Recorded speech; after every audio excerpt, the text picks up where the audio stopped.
تمہاری آواز ہر طرف گونج رہی ہے تجتیکن، اتنا اونچا مت بولو، تمہارا گلا زخمی ہو جائے گا۔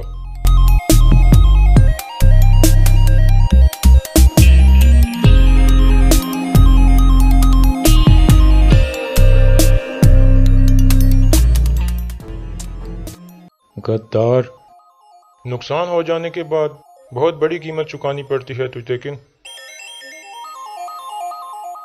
السلام علیکم ناظرین، پچھلی کس کے اینڈ پر آپ نے دیکھا کہ گونجا گل اس اجنبی عورت کو مار دیتی ہے اور وہاں سے نکل جاتی ہے۔ اس قسط کے آغاز میں سلجان دوبارہ وہاں پہنچتی ہے، لیکن وہاں اس عورت کا کوئی نام و نشان نہیں ملتا۔ سلجان سمجھتی ہے کہ شاید وہ چلی گئی ہے، اس لیے وہ قبیلے میں واپس آ جاتی ہے۔ دوسری طرف گمستیکن حائمہ خاتون کے پاس جاتا ہے اور ان سے معافی مانگتا ہے کہ میں نے حلیمہ اور دلی دامیر کو پکڑ کر غلط کیا تھا، اور کہتا ہے کہ اگر ارطغرل نے ہتھیار نہ ڈالے تو ریاست اسے معاف نہیں کرے گی، اس لیے آگے سے میں کچھ بھی نہیں کر سکتا۔ اتنے میں ایک سپاہی اندر داخل ہوتا ہے اور حائمہ خاتون کو بتاتا ہے کہ قبیلے کے قریب سے ایک عورت کی لاش ملی ہے۔ دوسری طرف ارطغرل اکیلا ایک جگہ پہنچتا ہے اور حلیمہ سلطان اور دلی دامیر کا انتظار کرنے لگتا ہے۔ ارطغرل نے فیصلہ کیا تھا کہ وہ حلیمہ سلطان اور دلی دامیر کو کونیا بھیجے گا، اور یہ خبر نویان تک بھی پہنچ چکی تھی، اس لیے وہ بھی اپنے سپاہیوں کے ساتھ وہاں پہنچ چکا تھا اور چھپ کر ارطغرل کو دیکھنے لگتا ہے۔ اتنے میں ترگت اور بامسی ارطغرل کے پاس پہنچتے ہیں اور ان کے ساتھ برقعے میں دوان بھی ہوتا ہے۔ دراصل یہ ارطغرل کی ایک چال تھی۔ دوسری طرف قبیلے میں اس اجنبی عورت کی لاش کو اٹھا کر سامنے لایا جاتا ہے۔ وہاں کافی ساری عورتیں اکٹھی ہو جاتی ہیں۔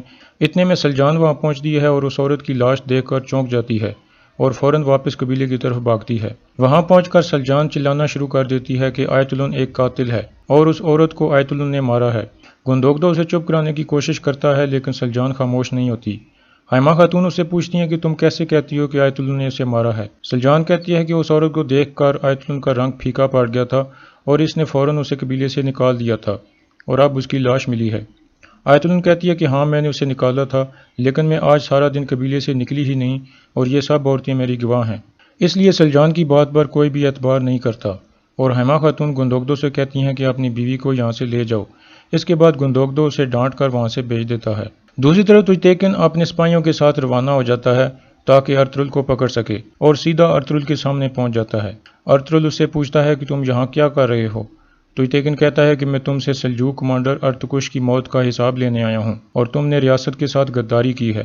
ارطغرل کہتا ہے کہ غدار میں نہیں بلکہ تمہارا سپاہی کوجا بش ہے، جو شروع سے ہی نویان کے ساتھ ملا ہوا ہے، جس پر تجتیکن ہنسنے لگتا ہے اور کہتا ہے کہ اپنے جھوٹ چھوڑو، تم اور تمہارے آدمی غدار ہیں، اور کوجا بش نے تو تمہارے بڑے بھائی گندوگدو کی جان بچائی تھی۔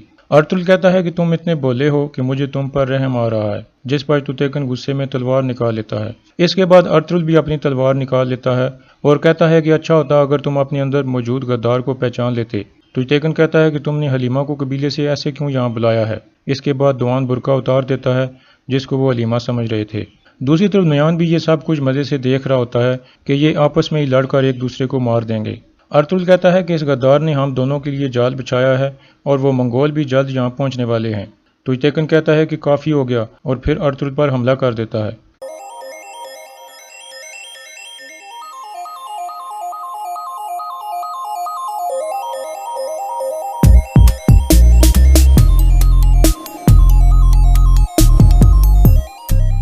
دوسری طرف حلیمہ سلطان اور دلی دامیر کسی اور جگہ موجود ہوتے ہیں اور ارطغرل کا انتظار کر رہے ہوتے ہیں۔ یہ ارطغرل کی چال تھی کہ تجتیکن اور منگول ارطغرل کو پکڑنے کے لیے دوسری جگہ پہنچے تھے۔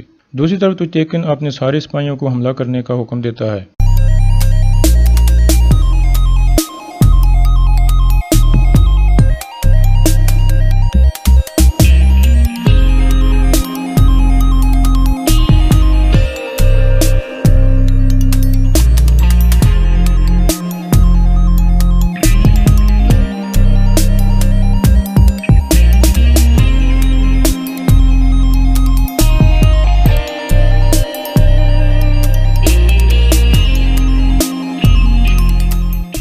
ارطغرل کے ساتھی تجتیکن کے سارے سپاہیوں کو قابو کر لیتے ہیں اور ارطغرل بھی تجتیکن کی تلوار گرا کر اپنی تلوار اس کی گردن پر رکھ دیتا ہے اور اسے کہتا ہے کہ اگر میں تمہیں مارنا چاہوں تو یہاں پر مار سکتا ہوں، لیکن میں اپنے بھائیوں کا خون نہیں بہانا چاہتا، اور اسے کہتا ہے کہ اپنی آنکھیں کھولو۔ اس کے بعد ارطغرل اپنے ساتھیوں کو کہتا ہے کہ ہم یہاں سے جا رہے ہیں ورنہ ہمارے بھائیوں کا خون بہہ جائے گا۔ یہ کہہ کر وہ وہاں سے نکل پڑتے ہیں۔ نویان یہ دیکھ کر پریشان ہو جاتا ہے کیونکہ وہ چاہتا تھا کہ یہ ایک دوسرے کا خون بہا دیں اور ہمیں لڑے بغیر کامیابی مل جائے۔ ارطغرل کے جانے کے بعد بھی توتیکن باز نہیں آتا اور اپنے سپاہیوں سے کہتا ہے کہ ہم ان کا پیچھا کریں گے۔ دوسری طرف نویان بھی اٹھ کھڑا ہوتا ہے اور وہاں سے نکل پڑتا ہے۔ توتیکن اور اس کے ساتھی بھاگتے بھاگتے ایک جگہ پہنچتے ہیں اور توتیکن زور زور سے ارطغرل کا نام پکارنے لگتا ہے۔ اتنے میں چاروں طرف سے منگول نکل آتے ہیں اور ان کو چاروں طرف سے گھیر لیتے ہیں۔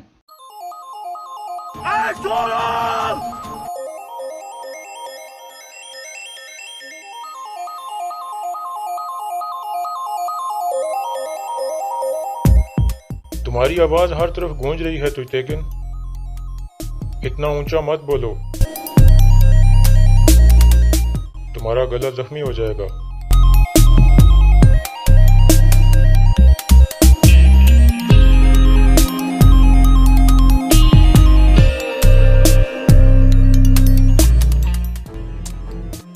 غدار، نقصان ہو جانے کے بعد بہت بڑی قیمت چکانی پڑتی ہے توتیکن۔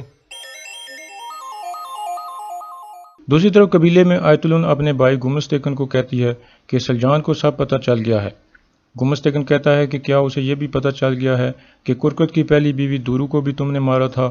آیت کہتی ہے کہ میں نہیں جانتی، لیکن یہ سلجان خاموش نہیں رہے گی، جس پر گمستیکن کہتا ہے کہ تم صبر سے کام لو، سب ٹھیک ہو جائے گا۔ دوسری طرف توتیکن اور اس کے ساتھی نویان کے جال میں پھنس جاتے ہیں۔ اتنے میں کوجا باش نویان کی طرف چلنا شروع کر دیتا ہے اور جا کر نویان کے ساتھ کھڑا ہو جاتا ہے اور پھر توتیکن کی طرف دیکھ کر تھوک دیتا ہے، اور یہاں پر توتیکن کی آنکھیں کھلتی ہیں کہ کوجا باش ایک غدار ہے۔ پھر اسے ارطغرل کی باتیں یاد آتی ہیں جو اس نے کوجا باش کے بارے میں اسے بتائی تھیں۔ اتنے میں نویان اسے کہتا ہے کہ اب بہت دیر ہو چکی ہے اور تمہیں اس کی قیمت چکانی پڑے گی۔ توتیکن کہتا ہے کہ میں تم جیسے کئیوں کو دفن کر چکا ہوں، جس پر نویان ہنسنا شروع کر دیتا ہے اور الو بلگے کا نام پکارتا ہے۔ الو بلگے اپنا ڈول بجانا شروع کر دیتا ہے۔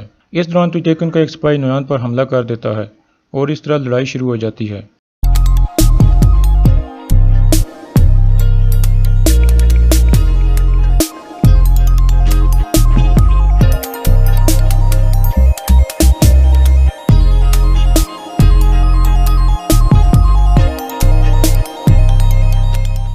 اور پھر نویان اور توتیکن کا بھی آمنا سامنا ہو جاتا ہے اور یہاں اس قسط کا اختتام ہو جاتا ہے۔